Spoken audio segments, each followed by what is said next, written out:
How cats became pets. A long time ago, cats lived in the jungle. Once, a cat wanted to be friends with the strongest animal. She noticed that everyone was afraid of the lion, the king of jungle.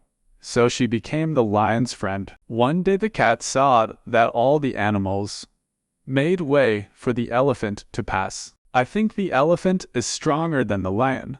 The cat thought that the elephant was stronger than the lion, so became the elephant's friend. One day, as the cat and the elephant were at the lake, the elephant said, "Run, hunter is coming," and he ran away. Now the cat left the elephant too and went to the city to live with the hunter. I think the hunter is stronger than the elephant.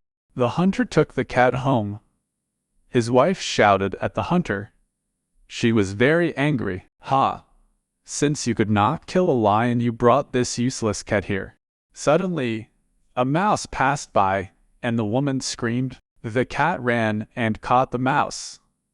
The woman was happy to get rid of the mouse. She kept the cat in her house. Since then, man has been keeping cats as pets.